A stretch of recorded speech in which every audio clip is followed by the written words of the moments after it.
why I've never really done that. Yeah. It made me want to go to Ireland, even though it's all rainy the whole time. And like, yeah. I wouldn't mind going to Ireland either. Yeah. I just got beef with Ireland because of my ex. He was Irish? No, he only went out of the country one time in his whole life, and it was to Ireland with his ex-girlfriend. And anytime we would be around a cultured group of his friends, he would always bring it up in conversation. Well, when I was in Ireland, like, I'm standing here, new girlfriend. We can save and go on a trip as well. No, don't want to. Rather spend it on cocaine and Xbox games. I completely understand. Sit down. Fake ass. Yeah. Oh, when we were in Ireland. Mama. It's like, anyway. But yeah, I want to go everywhere. Yeah. That type of thing is the reason I make a point not to really talk about my travels very much, though, because I don't want to be that asshole rubbing it in everybody's face. Oh, when I was in Peru. Oh, not me. I love bringing it up. Yeah. I just wear the shirts all the time. Win here. Yeah. Every time I wear that shirt you brought me, somebody always asks me if I went, and then I have to be like, no, Dave went. What was it? The coca leaves shirt? Yeah, the coca leaf shirt. Yeah. Did you go? Nope, I didn't. Somebody I loved went, and all I got was this fucking T-shirt. But now, for real, from now on, I'm telling everybody when they go out of town and they ask me, or out of the country, and they ask me, what do you want me to bring you? I'm going to continue to say food. Either a spice or a food or something that's indigenous to that area. And speaking of, our friend Olivia went to Paris and came back and brought us macaroons. Yeah. You had one earlier. When did she even go, though? She just got back last week. How long was she there? Actually, come to think of it, I think I saw an Instagram photo. She was there for 9 days. Oh. Yeah. Huh. Was she, like, dancing there or working?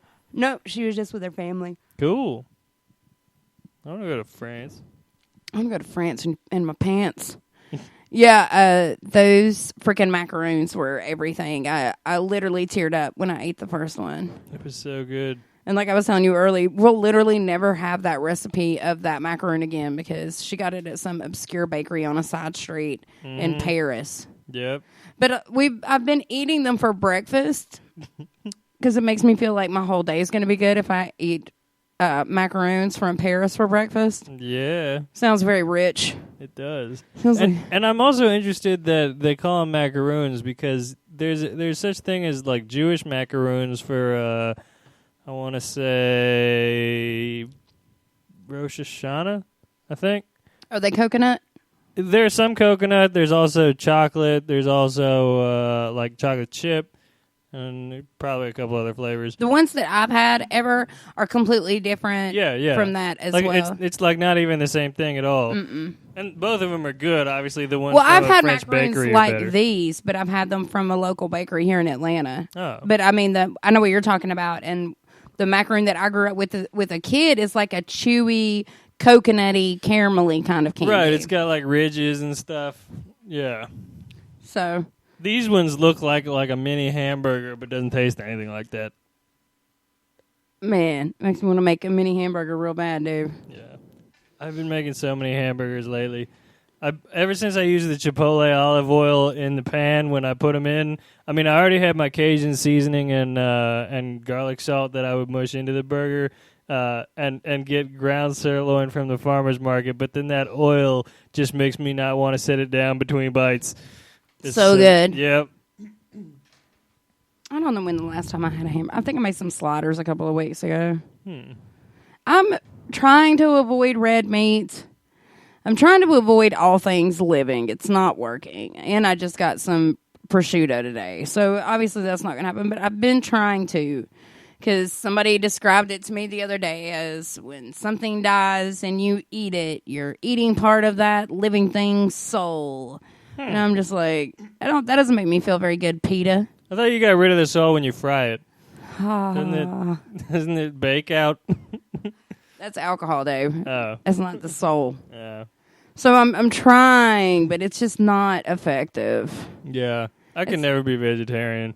I mean, I probably ought to be because what I eat is so unhealthy, but couldn't. Well, do you it. know what I have been eating a lot of lately, and I know this sounds white trash, but they make these in the frozen section of the vegetables. They have frozen packets of quinoa, and this specific brand of them makes different flavors. They have one that's a Mediterranean that's got tomato and basil and cheese in it, and it is off the damn chain delicious. And they got another one that's Southwest with the black beans and the corn, and I made it with coconut shrimp the other night, and I just wanted to keep eating the quinoa, and I could care less about the shrimp.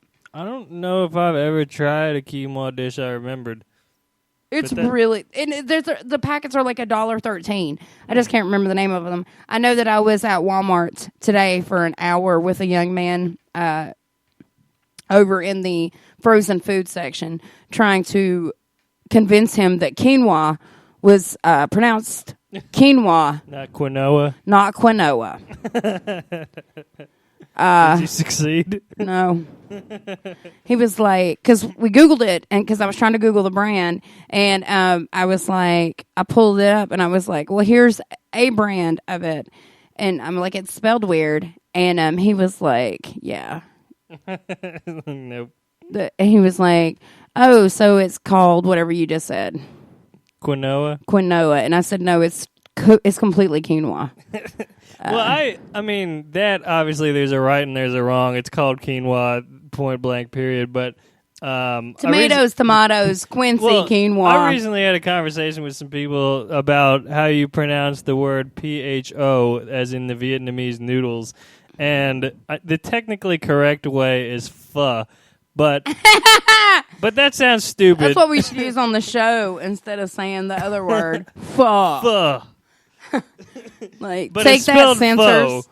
So I'm like on the fence. I don't really eat this stuff much anyway, so it doesn't really affect me. But just for playing devil's advocate, I kind of call it pho on purpose, even though I know it's supposed to be pho.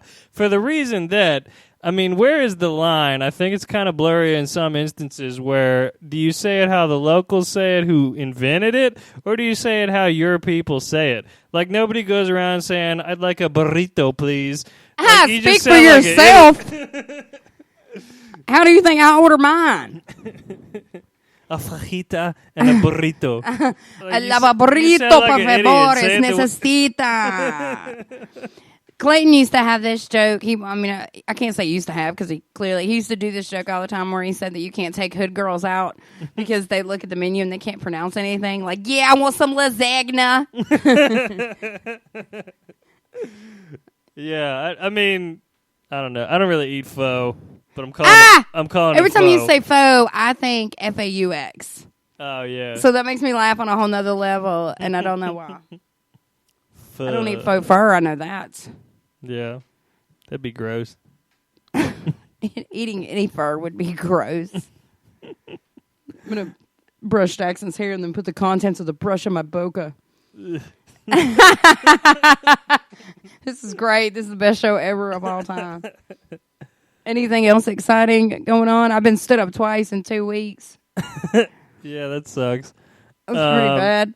Yeah, I can't say I can match that. If you count the deal with ABC last Monday, it's like I stood up 3 times in the last couple of weeks. So, I mean, while being diplomatic as possible to anyone who's wondering where we've been for the last month, we were planning on going there once a month, and then that once kind of got screwed over. So on the last day, on the day of the show. So we're back, and we're at our home base, getting ready to expand into an outside grilling cookout. Yeah, I am really gonna build a mini ghetto amphitheater in my back. Hell yeah! I have a huge backyard, and people love coming over here. There's a big fire pit. It's always tons of fun. Mm-hmm. Hammock, plenty of room to chill. Yeah, so we're gonna perfect weather for it. We're gonna turn this into the backyard edition this whole summer. Yeah. Today it was extremely hot, and my air conditioning has been off. Check my Facebook, Instagram for the pictures of what I did all day today. Comedian Reggie Jackson. I won't have to plug that at the end of the show. Do you still have your Instagram? Yeah. I tried to tag you in something the other day, and your name didn't come up. You've said that before, and I wonder why. And my Instagram has been acting funny, too, because, like, I posted a picture today, and then I got, like, one like on it, and then... No. And I got, like, one like on it, and several hours passed, and then I just logged in just to, like, look at some other stuff, and when I logged in, I had, like, a new follower and 6 more likes. It was, like... So my Instagram is just not telling me when stuff happens, and it's just acting weird. So it's DYF. It's DEFY. Then I did it right. I don't know what happened. I was thinking, maybe. I don't know. Did you hear that President Obama's daughter, Malia, is going to Harvard? Yeah. Good for her. I mean, she had a letter recommendation from the president and the first lady. The skeptical side of me is like, well, she could probably go anywhere no matter how smart she is because she's the president's daughter. But I, not knowing a damn thing about her, want to believe that she is that smart. She probably is. Okay. Did you hear he dropped a mic and said Obama out? I saw it. Yeah. It was funny. Now, normally, as a sound engineer... Here we go. Normally, as a sound engineer, that is the worst thing you can do, and fuck you for doing it, if you do it. Unless you replace the mic with your own money, because that's disrespectful, and microphones are expensive equipment. But it's Obama. But it's Obama. He's the president. He's so rich and probably gracious that I feel like he probably bought a new mic for whoever's that was. Well, it wasn't even the mic that he was using. It was a prop mic. Ah, there you go. Because he had 2 microphones in front of him, and then he picked a mic up from the podium and dropped it. So that mic was probably $5. Right. Where's the prop mic for President Obama? Yeah. Make sure it's got the batteries Anytime you want to drop a mic, get a plastic mic that you bought and drop that. Drop that. So speaking of drop that, Beyonce...